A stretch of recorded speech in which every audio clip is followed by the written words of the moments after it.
Hello student, हम सभी दक्षिण भारत का इतिहास डिस्कस कर रहे हैं, जिसमें जो संगम काल का पार्ट था वो हम सभी ने डिस्कस कर लिया है प्रीवियस वीडियो में। अगर आपने वो वीडियो नहीं देखी है तो उसकी लिंक मैं डिस्क्रिप्शन में डाल दूँगी, तो आप उसको पहले देख लीजिएगा, क्योंकि बिना संगम काल को देखे आप दक्षिण भारत के राज्यवंश उनको आसानी से समझ नहीं सकते।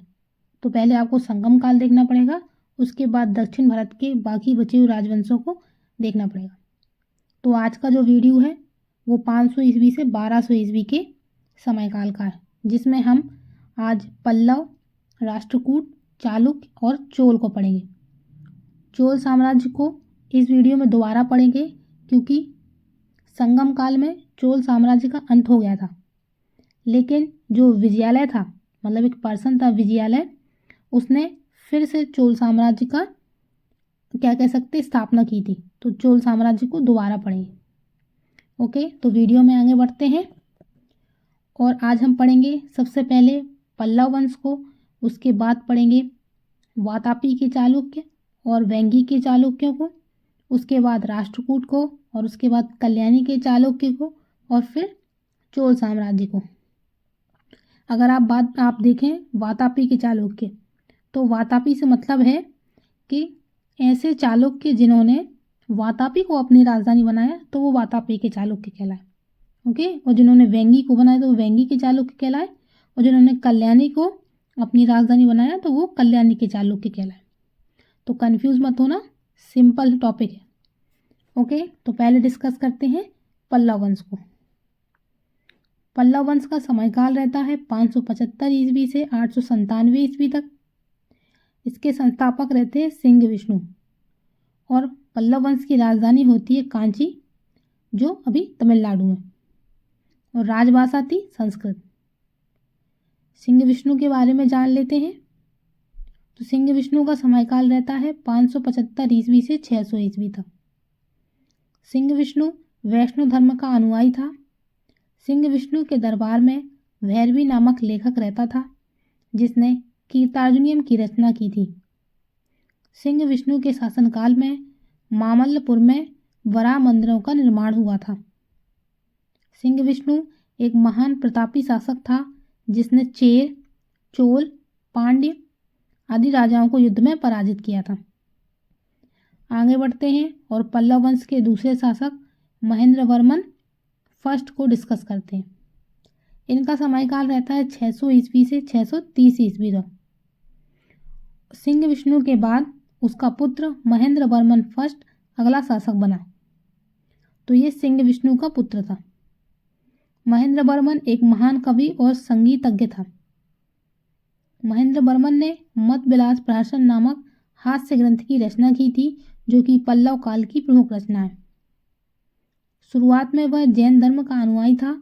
बाद में तमिल संत अप्पर के प्रभाव से वह शैव धर्म का अनुयायी बना। महेंद्र वर्मन के शासनकाल में चालुक्य नरेश पुलकेशन द्वितीय ने आक्रमण किया था और पल्लव शासक महेंद्र वर्मन प्रथम को युद्ध में पराजित किया। यहीं से पल्लवों और चालुक्यों के बीच युद्ध की शुरुआत हुई थी। ओके, तो जो चालुक्य नरेश था पुलकेशन द्वितीय, इसने आक्रमण किया था पल्लव शासक महेंद्र वर्मन फर्स्ट पर। इसके बाद पल्लव वंश का नेक्स्ट शासक रहता है नरसिंह वर्मन प्रथम। पूरे पल्लव वंश का सबसे शक्तिशाली शासक नरसिंह वर्मन प्रथम था, जिसने चालुक्य शासक पुलकेशन द्वितीय को युद्ध में पराजित किया और उसकी राजधानी वातापी को जीतकर नरसिंह वर्मन प्रथम ने वातापी कोंड की उपाधि धारण की। ओके, तो जो ये पुलकेशन द्वितीय था, जिसने पहले युद्ध किया और महेंद्र वर्मन को पराजित किया था, उसी का बदला लिया नरसिंह वर्मन प्रथम ने। और जो पुलकेशन द्वितीय की राजधानी थी वातापी, उसको भी जीत लिया, और क्योंकि उसने वातापी जीता इसलिए उसने वातापी कोंड की उपाधि धारण की। महाबलीपुरम में रथ मंदिरों का निर्माण नरसिंह वर्मन प्रथम ने ही करवाया था। उसके बाद नेक्स्ट शासक होता है नरसिंह वर्मन द्वितीय। इसका शासनकाल शांति का शासनकाल माना जाता है। इसके शासनकाल में स्थापत्य कला का भरपूर विकास देखने को मिलता है। इसके शासनकाल में कैलाश मंदिर, जिसे राज सिद्धेश्वर मंदिर भी कहते हैं, का निर्माण भी होता है। इस नरसिंह वर्मन द्वितीय के दरबार में संस्कृत के प्रसिद्ध लेखक दंडी रहा करते थे और इन्होंने ही देश कुमार चरितम की रचना की थी। आगे बढ़ते हैं और नेक्स्ट पल्लव शासक है नंदी वर्मन द्वितीय। इनके शासनकाल में मुक्तेश्वर मंदिर का निर्माण हुआ था और वैकुंठ पेरुमाला मंदिर का भी निर्माण इन्हीं नंदी वर्मन द्वितीय के शासनकाल में हुआ था। इस पल्लव वंश का अंतिम प्रमुख शासक अपराजित वर्मन हुआ। बाद में पल्लव साम्राज्य को चोल शासकों ने पराजित करके अपने राज्य में मिला लिया। ओके, तो इस तरीके से हमने अभी पल्लव वंश को डिस्कस कर लिया। आगे देखते हैं चालुक्य वंश को। चालुक्य वंशों में से पहली शाखा है उनकी वातापी या बादामी के चालुक्य। इस वंश के संस्थापक जयसिंह थे, जिनकी राजधानी वातापी थी। इस वंश का सबसे प्रतापी शासक पुलकेशन द्वितीय था। तो आप पुलकेशन द्वितीय के बारे में डिस्कस कर लेते हैं। इसने पश्चिम गंग वंश, कदम्ब वंश और पुष्यभूति वंश के शासक हर्षवर्धन को पराजित कर परमेश्वर की उपाधि धारण की थी। पुलकेशन द्वितीय ने वेंगी मतलब आंध्र प्रदेश को जीतकर अपने भाई विष्णुवर्धन को वहां का शासक नियुक्त किया था और इसी के साथ वेंगी के चालुक्य की नींव रखी गई। ओके, तो जो पुलकेशन द्वितीय था उसने वेंगी को जीता और वहां का राजा किसको बनाया? अपने भाई विष्णुवर्धन को।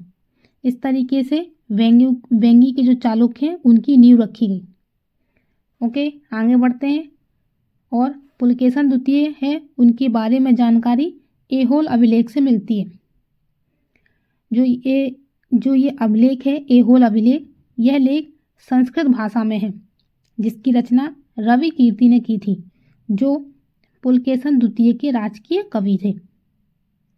और इस वंश का अंतिम शासक कीर्तिवर्मन द्वितीय था, जिसे दंती दुर्ग ने पराजित किया और राष्ट्रकूट वंश की स्थापना की थी। ओके, तो राष्ट्रकूट वंश की स्थापना कब होती है? जब दंती दुर्ग किसको पराजित कर देता है? कीर्तिवर्मन द्वितीय को। ओके, तो ये अभी चल रहा था चालुक्य, और चालुक्यों का अंत कौन कर देता है? मतलब वातापी के चालुक्यों का अंत कर देता है दंती दुर्ग और अपनी स्थापना करता है राष्ट्रकूट वंश की। आगे है वेंगी की चालुक्य के बारे में डिस्कस कर लेते हैं, जिन्हें पूर्वी चालुक्य भी कहते हैं। पुलकेशन द्वितीय ने वेंगी को जीतकर अपने छोटे भाई विष्णुवर्धन को वहां का राजा बनाया था। इसने अपनी राजधानी वेंगी को बनाया था, इसलिए यह वेंगी के चालुक्य कहलाए। इसी विष्णुवर्धन की पत्नी आयना महादेवी ने विजयवाड़ा में जैन मंदिरों का निर्माण करवाया था। इस वंश का सबसे महाप्रतापी शासक विजयादित्य तृतीय था। किसका? वेंगी के चालुक्यों का। इसने स्वयं को दक्षिणापथ का सबसे महानतम शासक घोषित किया था। तो इस तरीके से वेंगी के चालुक्य भी डिस्कस कर लिए। आगे राष्ट्रकूट वंश को डिस्कस कर लेते हैं। इसके संस्थापक थे दंती दुर्ग और इनकी राजधानी थी मानेखेत। और राष्ट्रकूट वंश का शासक रहा कृष्ण प्रथम दंती दुर्ग के बाद। ओके, तो कृष्ण प्रथम के बारे में डिस्कस कर लेते हैं। दंती दुर्ग के बाद इस वंश का अगला शासक कृष्ण प्रथम हुआ। इसने अपने शासनकाल में एलोरा की ठोस चट्टानों को कटवाकर एलोरा की कैलाश मंदिर का निर्माण कराया था, जो कि द्रवण शैली में बना हुआ है। ओके, द्रवण शैली से मतलब जितने भी साउथ तरफ के मंदिर हैं वो सारे द्रवण शैली से बने हुए हैं, और जो अपने नॉर्थ तरफ के मंदिर हैं वो नागर शैली से बने हुए। ओके, और एक क्वेश्चन और बनता है, द्रविड़ और नागर शैली से बने हुए मंदिर मतलब दोनों शैलियों से बने हुए मंदिरों को क्या कहते हैं? वेसर शैली। ओके, ये कह सकते हैं नागर शैली प्लस द्रविड़ शैली का संगम क्या कहलाता है? वेसर शैली। आगे राष्ट्रकूट वंश का दूसरा शासक होता है ध्रुव। ध्रुव ही वह पहला शासक था जिसने कन्नौज पर अधिकार करने हेतु त्रिपक्षीय संघर्ष में भाग लिया और प्रतिहार नरेश वत्सराज को झांसी के निकट एवं पाल नरेश धर्मपाल को गंगा यमुना संगम के पास पराजित किया था। और इसी ध्रुव को ही धारावर्ष के नाम से भी जाना जाता है। आगे है राष्ट्रकूट वंश का नेक्स्ट शासक गोविंद तृतीय।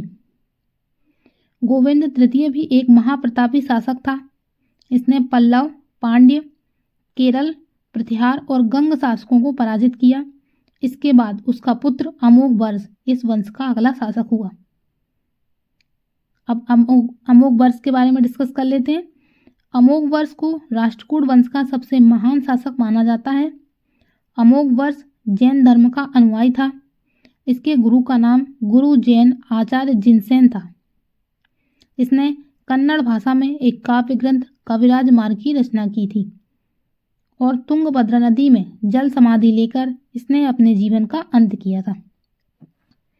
ओके, नेक्स्ट राष्ट्रकूट वंश का शासक है कृष्ण तृतीय। कृष्ण तृतीय राष्ट्रकूट वंश के सबसे प्रतापी राजाओं में से एक था, जिसने कालवर्ष की उपाधि धारण की और सत्ता हाथ में आते ही इसने कांची और तंजौर पर विजय अभियान चलाकर उन्हें जीत लिया। इसने तकुल्लम के युद्ध में चोल शासक परांतक प्रथम को पराजित किया। ओके, तो तकुल्लम का युद्ध किनके बीच हुआ? चोल शासक परांतक और राष्ट्रकूट शासक कृष्ण तृतीय के बीच। इसी के दरबार में एक कन्नड़ भाषाई कवि पोन्नन रहा करते थे और उन्होंने ही शांति पुराण की रचना की थी। और राष्ट्रकूट वंश का अंतिम शासक, तो इस वंश का अंतिम शासक कर्क द्वितीय था, जो कि एक अयोग्य शासक था। तो इसकी हत्या तैलप द्वितीय ने कर दी और कल्याणी चालुक्य वंश की स्थापना की। ओके, तो इसकी हत्या कर देता है तैलप द्वितीय और कल्याणी चालुक्य वंश की स्थापना कर देता है। और एक नोट याद कर लेते हैं, इम्पोर्टेंट है। राष्ट्रकूट वंश के शासनकाल में ही एलोरा और एलिफेंटा की गुफाओं का भी निर्माण हुआ था, जिसमें टोटल 34 गुफाएं हैं, जिनमें से 1 से 12 बौद्ध की गुफाएं, 13 से 29 हिंदुओं की गुफाएं और 30 से 34 जैनों की गुफाएं हैं। इन गुफाओं का निर्माण ऊंची बेसाल्ट खड़ी चट्टानों की दीवारों को काटकर किया गया है और यह चट्टानें कहाँ पर है? अभी महाराष्ट्र राज्य के औरंगाबाद जिले में 30 किलोमीटर की दूरी पर ये एलिफेंटा की गुफाएं हैं, जिन्हें यूनेस्को में विश्व धरोहर में शामिल किया गया। ओके, तो अगर एग्जाम में बने कि एलोरा व एलिफेंटा की गुफाओं का निर्माण किसने किया, तो राष्ट्रकूट शासकों ने किया। अब डिस्कस कर लेते हैं कल्याणी के चालुक्यों की। जिन चालुक्यों ने हैदराबाद स्थित कल्याण को अपनी राजधानी बनाया, वह कल्याणी के चालुक्य कहलाए। इस वंश की स्थापना तैलप द्वितीय ने की थी और तैलप द्वितीय ये कह सकते हैं कि कल्याणी के चालुक्यों में तैलप द्वितीय के बाद सबसे महाप्रतापी शासक विक्रमादित्य सिक्स था और इसने कई विद्वानों कवियों को अपने दरबार में आश्रय दिया था। इसके शासनकाल में प्रसिद्ध कवि विज्ञानेश्वर और विल्हड़ रहा करते थे और विल्हड़ ने विक्रम चरित्र और विज्ञानेश्वर ने मिताक्षरा रचना की थी। और इस वंश का अंतिम शासक सोमेश्वर चतुर्थ या फोर्थ था। ओके, तो इस तरीके से कल्याणी के चालुक्यों को भी डिस्कस कर लिया। अब आगे बढ़ते हैं और चोल वंश को डिस्कस करते हैं। चोल वंशों को डिस्कस करने से पहले ये जान लेते हैं कि जो चोल शासक थे या कह सकते हैं जो चोल साम्राज्य था, उनमें जब भी नए राजा का राज्याभिषेक होता था तो सत्ता हस्तांतरण के समय राजदंड, आप इमेज में दे सकते हैं, ये कह सकते हैं वहाँ के गुरु जो भी महंत हैं वो राजा को ये जो दे रहे हैं, इसी को वो लोग राजदंड बोलते थे या सेंगोल बोलते थे। तो जब भी किसी चोल साम्राज्य में नए राजा का राज्याभिषेक होता था तो सत्ता हस्तांतरण के समय राजदंड यानी सेंगोल दिया जाता था। सेंगोल इसलिए इम्पोर्टेंट है क्योंकि अभी रिसेंट में मोदी जी ने नए संसद भवन में इसको स्थापित किया है। तो आपके लिए जानना जरूरी है कि सेंगोल चोल कह सकते हैं चोल साम्राज्य से रिलेटेड है। ओके, तो चोल काल से सत्ता हस्तांतरण पर सेंगोल देने की प्रथा है। इसे सत्ता हस्तांतरण के प्रतीक के रूप में भी जाना जाता है, क्योंकि चोल वंश के जो शासक थे वह महादेव के भक्त थे और उनकी पूजा उपासना किया करते थे, और जो भगवान शिव हैं उनकी सवारी नंदी थी, इसलिए सेंगोल के शीर्ष पर नंदी की प्रतिमा भी लगाई गई थी। ओके, तो ये जो सेंगोल है इसी को माउंटबेटन ने जवाहरलाल नेहरू को दिया था, और उसके बाद ये सेंगोल इलाहाबाद की म्यूजियम में रखा हुआ था। ओके, उसके बाद इसे संसद भवन, जो नया संसद भवन बना, वहाँ पर स्थापित किया गया। एग्ज़ाम पर्पस से इम्पोर्टेंट है, इसलिए आपके लिए जानना ज़रूरी था कि सेंगोल है क्या। ओके, आगे बढ़ते हैं। और चोल साम्राज्य में जिसने दोबारा से चोलों का उद्गम किया था, विजयालय, उसके बारे में जानते हैं। तो विजयालय को चोल वंश का संस्थापक माना जाता है, क्योंकि संगम काल में तो चोल साम्राज्य का अंत हो गया था, फिर इसका उदय करता है विजयालय। ओके, विजयालय को चोल वंश का संस्थापक माना जाता है। 9वीं शताब्दी में चोल साम्राज्य की शक्ति का परचम लहराने में विजयालय की प्रमुख भूमिका रही। पल्लवों का एक, क्योंकि जो विजयालय था संगम काल में जितने भी कह सकते हैं चोल थे जो खत्म हो गए थे, तो जो बचे हुए चोल थे वो पल्लवों के साम्राज्य में एक सामंत के रूप में काम करने लगे थे, तो उन्हीं में से एक सामंत था विजयालय। ओके, तो पल्लवों का एक सामंती सरदार था विजयालय। उसने सन 1850 में तंजौर को अपने अधिकार में कर लिया, और इस जीत के बाद विजयालय ने तंजौर को अपनी राजधानी बनाया और पांड्य राज्य पर चढ़ाई कर दी। विजयालय ने नर केसरी की उपाधि भी धारण की थी, और इतना ही नहीं, इन्होंने निसंबसुदनी देवी के भव्य मंदिर का भी निर्माण किया था। ओके, आगे चोल वंश का शासक बनता है आदित्य प्रथम। इसका समयकाल रहता है 871 से 907 ईस्वी के बीच। चोल वंश के संस्थापक विजयालय की मृत्यु के बाद उनका पुत्र आदित्य प्रथम चोल वंश का द्वितीय शासक बनता है। 893 ईस्वी के आसपास आदित्य प्रथम ने पल्लव शासक अपराजित वर्मन को मौत के घाट उतार दिया था और संपूर्ण तोंड मंडल पर अपना अधिकार कर लिया था, और चोल वंश का एक स्वतंत्र राज्य की स्थापना की थी। आदित्य प्रथम ने पल्लवों का बचा हुआ राज्य भी अपने अधिकार में कर लिया था। आदित्य प्रथम को चोल वंश का वास्तविक संस्थापक माना जाता है। आदित्य प्रथम ने चोल वंश का विस्तार किया था, साथ ही साथ यह चोल वंश के प्रथम स्वतंत्र राजा थे, क्योंकि इनके पिता विजयालय पल्लव राजाओं के सामंत थे। इन्होंने कोदंडराम की उपाधि भी धारण की थी। इन्होंने अपनी राजधानी तंजौर में अनेक शिव मंदिरों का निर्माण कार्य भी करवाया था। ओके, तो ये था आदित्य प्रथम के बारे में। आगे चोल शासक है परांतक प्रथम। आदित्य प्रथम के पुत्र परांतक प्रथम चोल वंश के अगले उत्तराधिकारी बने। तंजौर में स्थित चिदम्बरम मंदिर का निर्माण परांतक प्रथम के द्वारा ही करवाया गया था, और नटराज की प्रतिमा के ऊपर सोने की छत का निर्माण भी इन्हीं के कार्यकाल में हुआ था, और इन्होंने तजय कोंड की उपाधि धारण की थी।